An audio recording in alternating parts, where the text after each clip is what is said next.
When Bruce Lee died in 1973, he left behind an unquestioned legacy in his films. But beyond his films, there is another legacy, in his martial art, Jeet Kune Do. This is not a movie on Bruce Lee. It is the first and only training film on Jeet Kune Do by Bruce Lee himself. To compile this film, we have had the complete cooperation of the Bruce Lee estate, enabling us to draw, for the first time, from Bruce Lee's private training films and videos, as well as his audio records and his own training and research notes. The film is narrated by Bruce Lee, with additional input from his son Brandon Lee and from Dan Inosanto, the man Bruce chose to carry on his Jeet Kune Do.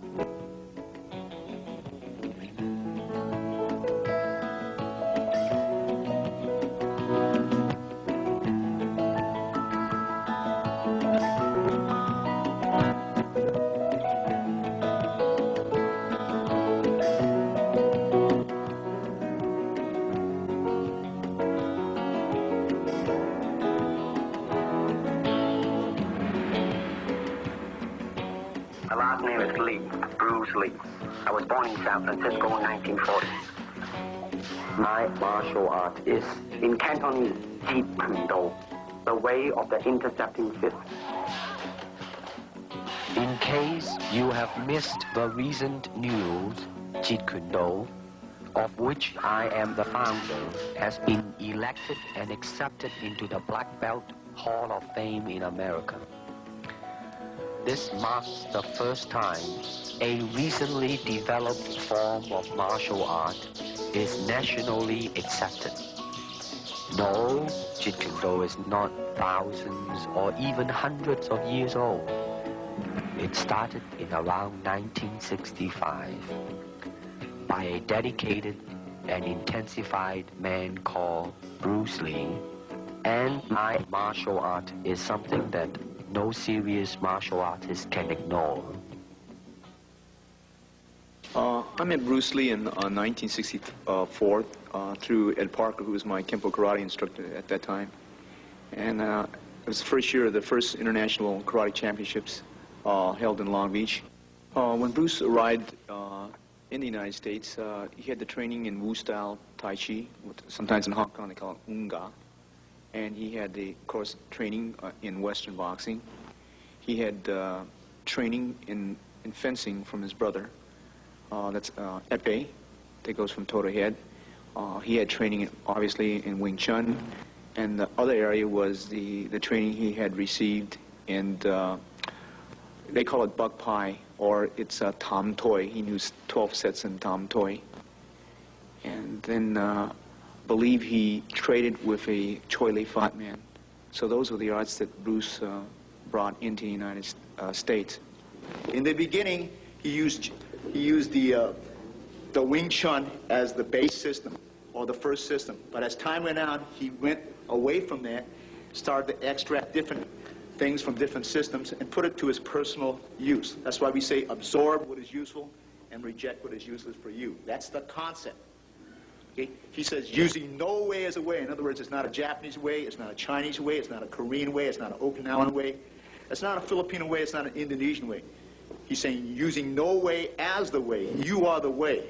Okay? Then he's saying using no limitation as a limitation. That's the concept in Jeet Kune Do. That means I don't limit myself to a Filipino style or an Indonesian style or a Malaysian style. I use what is useful for me, because at certain times a certain art may be useful under a certain environment. Kung Fu is originated in China. It is the ancestor of karate and jiu-jitsu. It's more of a complete system, and it's more fluid. Kung Fu can be practiced alone or with a partner. Practicing alone, they involve form. Some imitate a crane, a monkey, a praying mantis.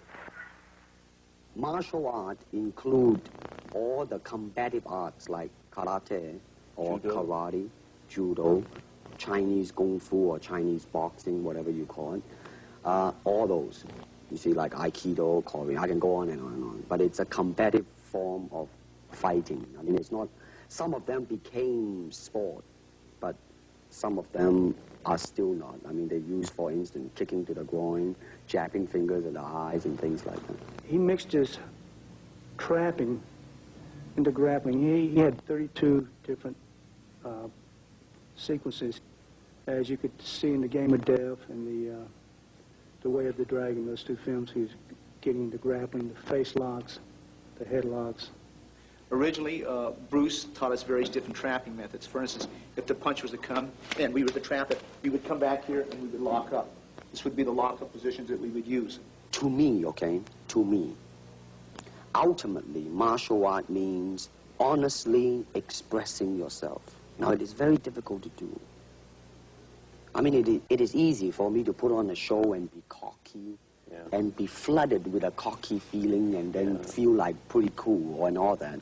Or I can make all kinds of phony things, you see what I mean, blinded by it. Or I can show you some really fancy movement.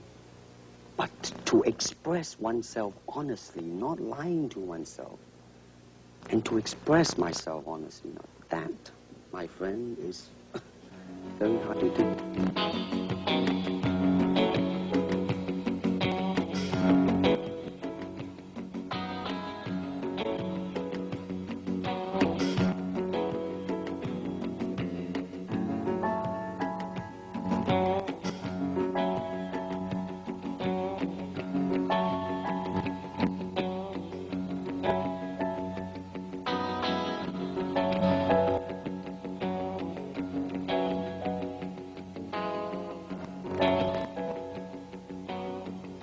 Ever since the big boss, there seems to be a wave, a hot wave, in fact, of finding another Bruce Lee among all types of people, particularly martial artists, ranging from karate man, hapkido man, judo man, etc., etc., forgetting about whether or not they possess the ability to act, just so as they can halfway decent to kick or punch, and hopefully, knowing a few tricks or gimmicks, the producers will make them a star.